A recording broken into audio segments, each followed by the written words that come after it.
Hey, welcome. I'll give you guys a couple minutes to just file in for a minute.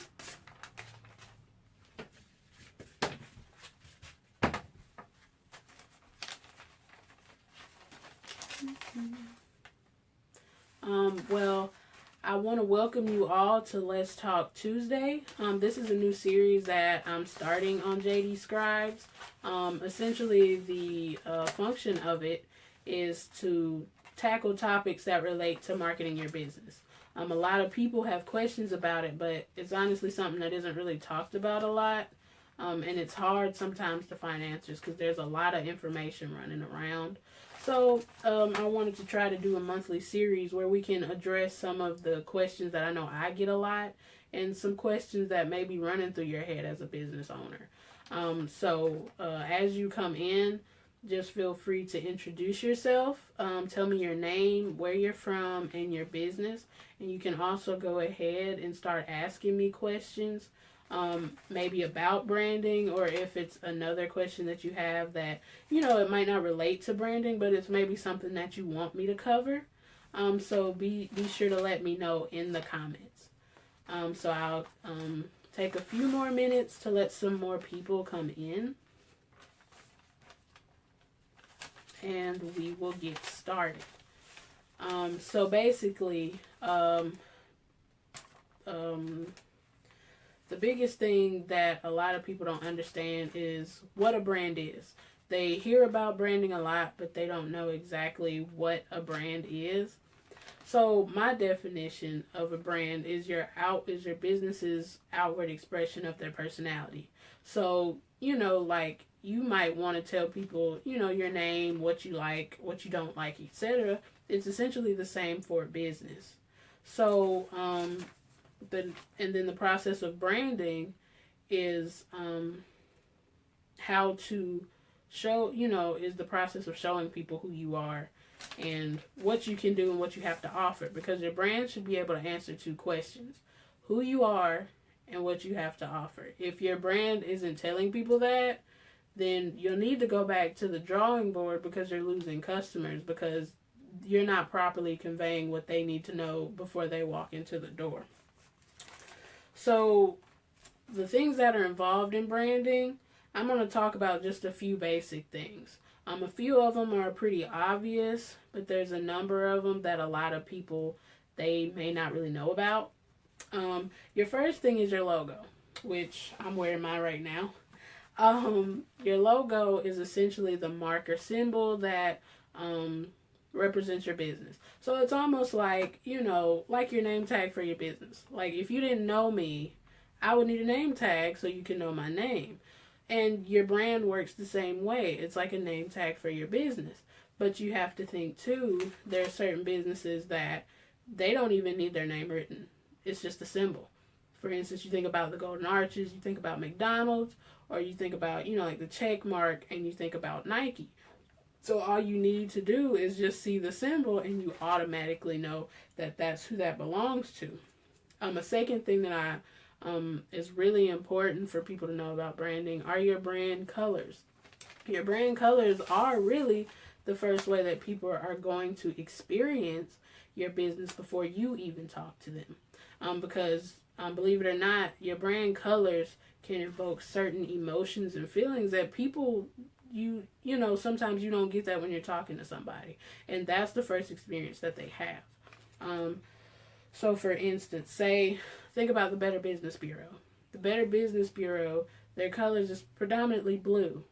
Blue is a symbol of trust and security. So naturally, being that the Better Business Bureau is all about, talking about trustworthy businesses and things like that, of course, that's going to be part of their brand strategy. But a second one you can think about is like a check cashing place, or, a loan office. A lot of these places, logos or their signs have greens and yellows and red.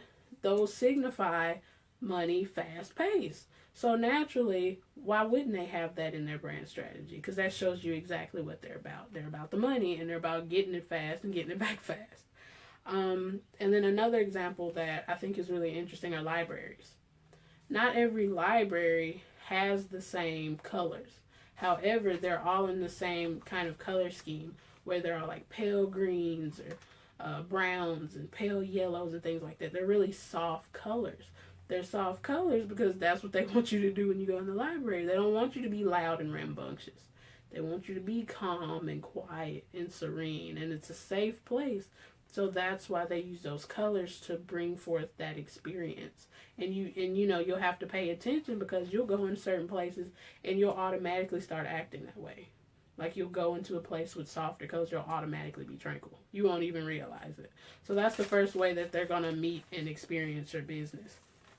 The third way that I'm gonna talk about is your messaging or your language. This is how you talk to your customers. So, say you work for Nickelodeon. You're not going to be talking to your audience about stocks and bonds and life insurance and burial insurance. You're not going to talk to them about that. You're going to be talking about fun stuff and silly stuff and goofy stuff because you're targeting children. So, you're going to be more lighthearted. But think about an example I just thought about is The Real.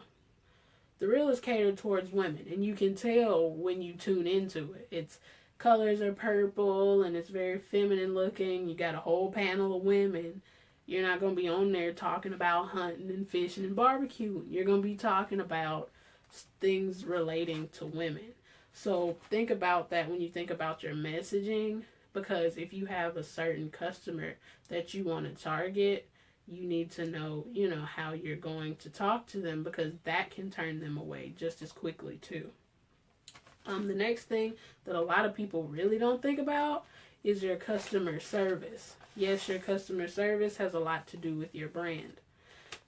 Now, I know, y'all probably know too, that there are a lot of businesses out there that they may still be thriving and surviving or whatever, but they're known to have terrible customer service, or the owner has a lot of scandals, or there's just a lot of negativity that surrounds that business. You don't want that.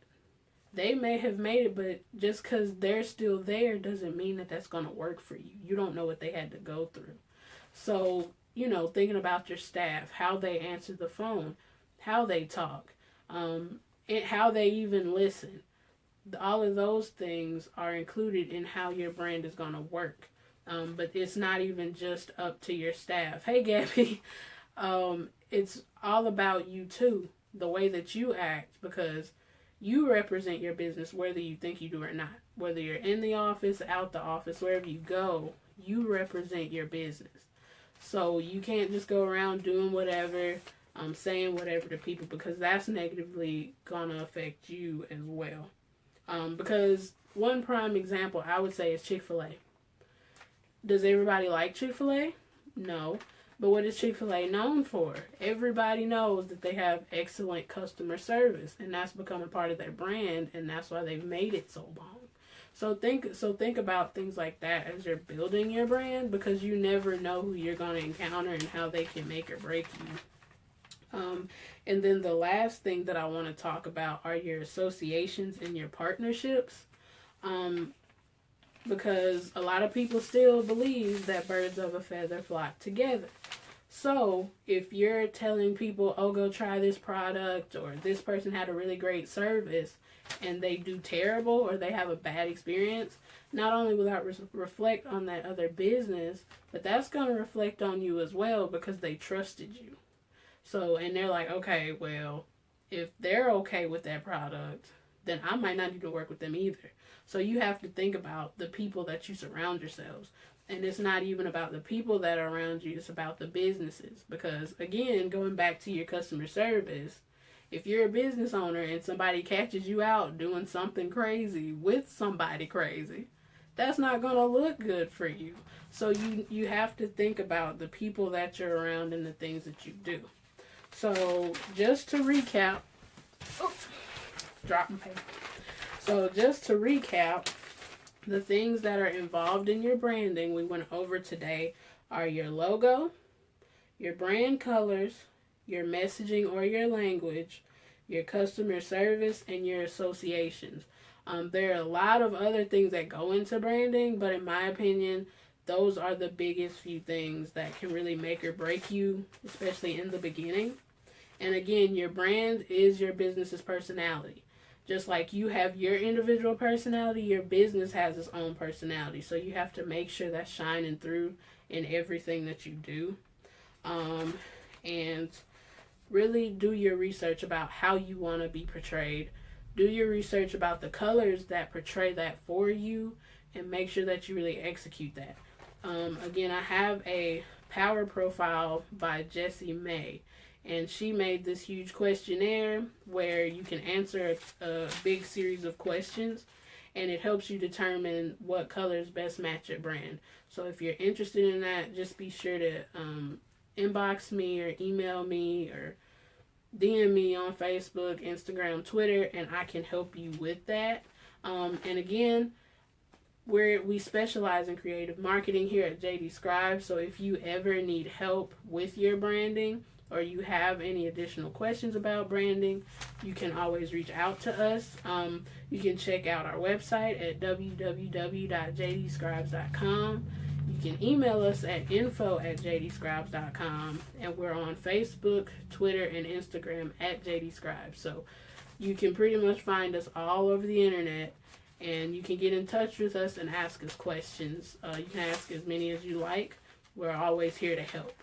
And again, I hope you enjoyed it. It's a quick video. I didn't want to, give you a long, drawn-out thing. But hopefully this, brief crash course gives you a little bit of more information about branding and how you can properly do it.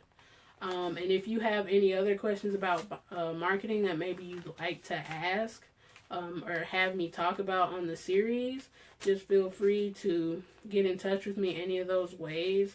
And I'll be happy to talk to you about them. So thank you all for coming. Bye.